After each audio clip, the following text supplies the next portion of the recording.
what was your biggest takeaway from breaking down the last couple of weeks of Mishkov shifts? I want to say why I did it first, because I don't know if people think I watched 32 teams every single game they play every single night, because I don't. And when storylines come up in the National Hockey League, I want to follow them and I want to see it with my own eyes. So there was a lot of heat coming in Philadelphia about Matvei Michkov's ice time. So I wanted to look at it. I wanted to see if from the coach's room, if there was, hey, is there a reason for this, or is Coach Tocchet being too hard on this kid, or what are the coaches seeing? So I wanted to see it through my own eyes. So I literally went through all 5 games, every single shift. And I did what an exercise we do in the coach's room, where a coach will come in and say, hey, I really want to look at player A. Can we take it? Can we break his game down? This is what I would do. This is exactly the exercise I would go through if I was looking at Phil Kessel for a coach. This is the exercise I did on Matvei Michkov. And I honestly went in eyes wide open. I did not get a call from Rick Tocchet. Rick Tocchet didn't text me and tell me to do this project. Rick Tocchet has a lot bigger things on his mind than me. I have no, we're friends. I haven't talked to Rick Tocchet in 6 months. Dude's working. We're not visiting. So first I want to clear that up. This literally was what I saw, and I wanted to show everything that a coach sees. And it's not to belittle the player or be hard on the player. This is what a coaching staff would look at, and details matter. Little things matter. Not dumping the puck in when you're trying to make a line change. It matters.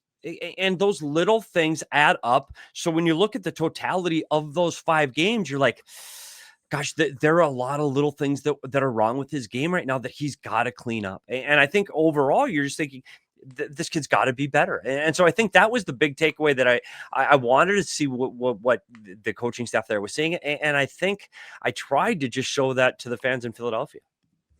Yeah, and I think that makes a ton of sense. I for one, Petey, am shocked that Rick Tocchet, amidst trying to win a gold medal, has not texted you on the side and be like, hey, when you get some time, can you release a hit piece on one of the highest potential players on my NHL roster? Just absolutely rake him over the coals. Taken the time to do that, quite honestly.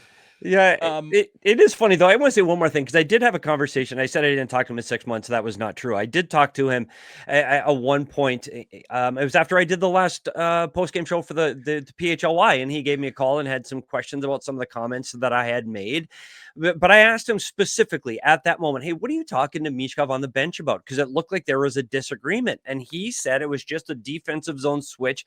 And if it looked like they were yelling, they weren't. They were just communicating. And I do think that there's this thought process that I don't know that the coaching staff doesn't like Matvei Michkov. Do you think that Rick Tocchet and the Philadelphia Flyer coaching staff don't want this kid putting up 30 goals this year?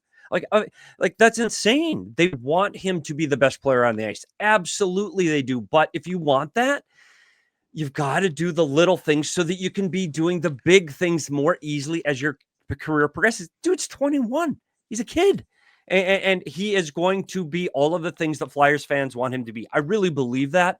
But you have to go through these things to learn how to play the right way first before you can be the guy that can lead the rest of this team into the war. Okay, so Petey, I wanted to talk to you about something, because I watched the video and it was really informative. You do a great job really breaking down tape and doing it in a way where you can see, because I've tried to break down tape. I don't have necessarily the graphical tools that you have, but it's tough, and you do a great job presenting it in an easily digestible way.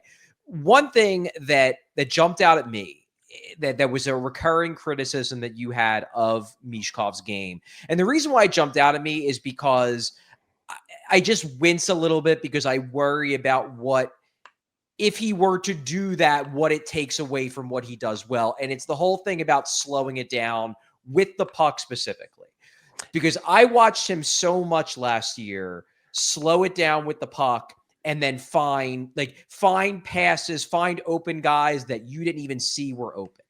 And I saw him do it so much last year that he certainly isn't doing it as much this year. That is an absolute fact. But I worry that if you try to make him play too north-south and too fast, you lose that element of his game, when I've seen him succeed slowing it down with the puck. And I've seen other star players, obviously Mishkov is not a star yet, but I've seen other star players succeed slowing it down with the puck because they have that vision. And I watched Mishkov do it last year. And I guess I just is there a concern on your part that if you try to have him play too direct and too fast, that you lose that creative element of his game? Yeah, I completely understand that. And I agree when you're looking at the rush play when he gets over the blue line. And think of a Panarin, or I know you guys don't know Clayton Keller as much, but that was his game, get over the blue line and pull up and let everybody attack so you can look for that late play. I don't want to take that away from the kid's game because he does have that good vision and he can distribute the puck well. The speed game for me was when he'd get the puck anywhere from the top of the circle in his own end to the blue line on the offensive zone. So getting through that blue lines, it just seemed when he slowed down, what that gave the opponents the opportunity to back check. And when he got the pressure from behind, that's when things started to get difficult for him. He'd have the pressure from behind, he'd have the tight gap from the defenseman in front, and then it's difficult to slow the game down. No, you don't want to take away what makes this kid special are his hands, his vision, his ability to score on the off wing, his shot from the off wing. All of those things are true. And one of the things I was remiss in the video was I didn't talk much about him playing on both wings and playing on either side. And he does have a difficulty picking the puck up off of the one side. I do agree with that. And I was remiss on that, but I do think in today's NHL, Charlie, that you do have to have some level of pace to your game, and you can't be standing still when you get the puck. Now, if he wants to slow it on over the blue line, stop up, let that defenseman drift back, create more room for himself and for the guys coming. Absolutely. And I think you do see a lot of that in high school. Like, heck, McDavid's going to stop up at the blue line at times and let the defenseman drift back. So no, you don't want to take that out of his game, but you do have to have the pace and you have to get the puck up the ice quickly enough so you're not getting pressure from both sides. And I thought that was one of his problems, is that he would feel that pressure and then the puck would get turned over. I don't want to make this a Michkov bashing session. Like, his numbers right now for a 21-year-old picked 7th in the draft that he was picked in, he's right where he's supposed to be. And I think the panic button, they said, well, I compared him to a couple of centers. I want to say Nikita Kucherov in his second season, average time on ice was 14:57. 14:57, very similar to what you're seeing right now. And Michkov is 14:34. Pasternak, average time on ice in his second year in the National Hockey League, 13:57. So just everybody just relax. Like, it takes time for people to get to the point where this is a fast league. It's different than the KHL. It's a tight space where you don't have a lot of room, and you have to learn to do things the right way, and then it'll just become easy. I think there's a high ceiling on this guy, but just let him get to that ceiling on his own and with the help of the coaching staff. So one more quick follow up, because this is something that very much was in my head watching the video. Now, Petey, you've been a video coach under Rick Tocchet, but you've also been a video coach under plenty of other coaches. It's not like your entire career is like, I am Rick Tocchet's video coach and I echo every single belief that he has.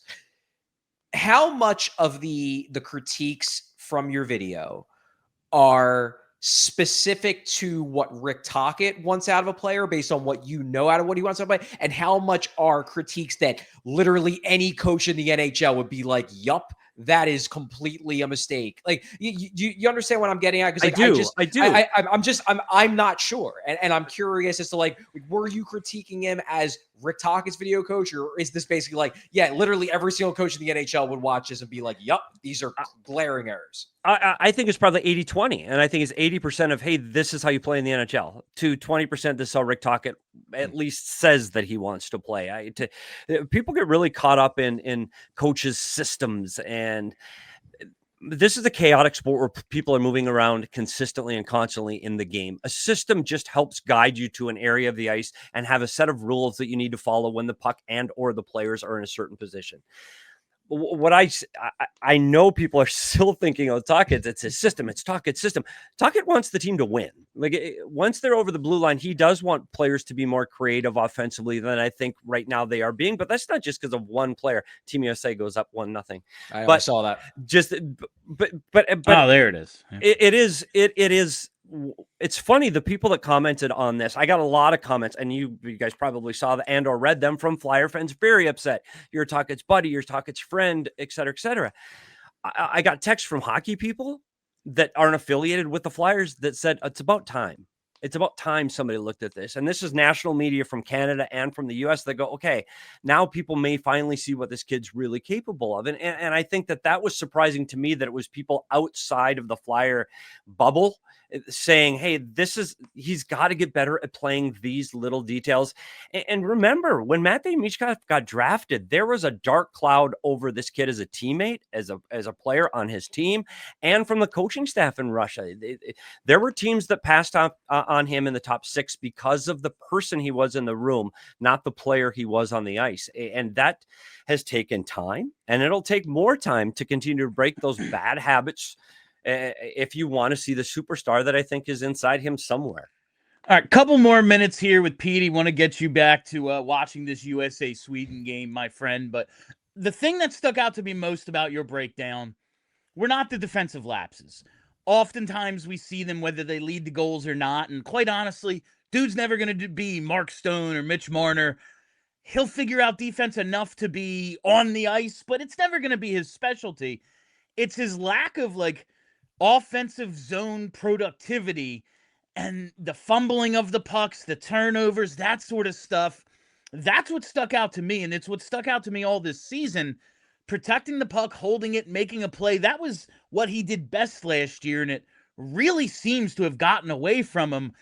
What does it mean when a young player's strength turns into one of their glaring weaknesses? Is it frustration? Is it confidence? Have you seen something like this before? It's funny because we do talk about the defensive side of the puck, and there are plenty of star players in this league that don't defend extremely well. And there are a lot of them. And if you put them on a videotape and showed their defensive games, you would be stunned. And I'm talking Draisaitl, I'm talking McDavid over back checks. And it is, you accept the defensive liabilities for the offensive greatness. And so you're okay with that. If Michkov's scoring 30 goals a year, you can take and swallow a few of these defensive zone mistakes. So I agree. I think I was a little nitpicky on those, but the offensive side, and I think this is one of the things Flyers fans want to hear. Players play better when you pat them on the back and say, great job. And hey, you're getting there, or it's almost there, or I can see it. You just get them next time. And that continual positive reinforcement, that does make a difference. It does. Do I think Rick Tocchet's a guy that does that consistently to his players in his lineup? Probably not. And I have seen that he's tough on guys. He wants guys to play a particular way. He'll spend time one-on-one teaching them the skills he wants them to teach in a calm, level manner. He's not yelling at them on how he wants to play. But when you're making glaring mistakes on the ice, he's going to point them out. It's not going to be, hey, this is a fun place to be. Now that's not the only coach in the National Hockey League that coaches that way. Now, does Michkov need to get a little pat on the back once in a while? I don't know. I don't know the player. I'm not in the room. But that can absolutely, your confidence can wane if you're afraid to make a mistake because you're going to get yelled at when you get off the ice. We've seen that. We saw that with Tortorella, and that is a thing. That is absolutely real. And maybe his confidence is gone. Maybe there is a level of doubt between the coaching staff and the player. Maybe there is. I sincerely don't know if that's what Rick Tocchet thinks about the player, but maybe Michkov right now needs to get that confidence back. And that's where the flip side of this argument comes in. The devil's advocate of this argument is he's got to play more then. You got to play with better players, and you got to put them in situations to succeed. And right now, what it looks like is the coaching staff doesn't trust him enough to give him that additional lifetime. Yeah. One more question I had, and this is, we all kind of have our opinions here, but I want to get your feedback because you've been watching guys as a video coach for literally decades. The big narrative coming out of Flyers HQ about Mishkov is he didn't come to camp in the best of shape, and he's been behind the proverbial 8 ball ever since. The critiques that you make in your video, how much of that, when looking at it through that lens, can be attributed to, a lack of not necessarily physical fitness, but just that he needs to be in better NHL condition, and then therefore these problems will be solved? And how much of it do you think is just he needs to change the way he's playing? I have a hard time believing that at game 57 in the National Hockey League, you can still be out of shape. That schedule leading up to the Olympics was daunting. You were playing so much hockey. I don't doubt that the training staff, the medical staff, when a player comes in out of shape, the testing metrics, and I know they haven't been able to test like they have in the past because of the CBA, but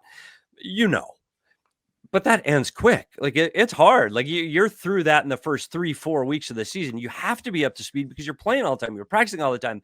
It's too difficult not to be. So I don't know if you can say that now at game 57 that a guy is lacking the conditioning. That's hard. And if that's the case, then you have to look inward. Then you have, if he's out of shape now at game 57, then you have to look at the strength and conditioning staff. You have to look at the coaching staff. You have to look at the ice time. So I don't necessarily believe that. I believe right now, because whether his mind and he's thinking too much because he's afraid of what's going to happen when he gets back to the bench. So he doesn't just do it naturally. That might be causing that pause in his game. So he doesn't get his feet moving. Instead of getting your feet moving, don't think, just play. Now he's getting the puck and he's going, okay, now what do I have to do? I can't throw away in the middle because I'll get in trouble for that. I have to get it out over the glass. So I got to do that. By the time all this processes, puck's turned over. So I think again, this is hard because I can't speak to this player's conditioning. I haven't seen him in the room or what he's like in the gym. I have a hard time believing that after game 57. I really do. I think this is more of a guy that has to learn the little details. And it's not just the coaching staff. I want to hammer this home. It is the players around him. The best teams in this league have a leadership group that can hold the guys on their team accountable. If Matvei Michkov is playing for Sidney Crosby right now, he is doing things differently because the Pittsburgh Penguins have a core leadership group of veteran players that have won and are dragging those young kids through it. You don't make those mistakes continually because you're hearing it from the captain, not always from the coach. And I do think Couturier is a great kid, but he might not have that same voice that you see of some of these other guys across the league that have that veteran leadership. I would look for that for the Flyers to add something at the trade deadline. If you're going to add something, get me a veteran guy. Maybe it's not, the 22-year-old guy that's going to score me 30. Get me some veteran guys that have done something before. Get me somebody that has won. Get me somebody that has won a cup and knows what this process is like. All right, Steve Peters joining us here today. Make sure you follow his YouTube page, Inside the Coach's Room. We link to the Mishkov video in the description of this show, so check that out whenever you get the chance. But very much appreciate your time today, Petey, and go watch that game for us. Yeah, thanks, guys. And I do want to leave by saying I do think this kid is a very talented hockey player. And next year, I really believe is going to be his breakout year because I think the Flyers are going to be better next year. And I know everybody's going to yell, why do you think they're going to be better? They stink. Their prospects stink. Their team stinks. I know, but I do think this kid does have the ability to be a very good player. Just wait for year 3. And we'll do this conversation again next February.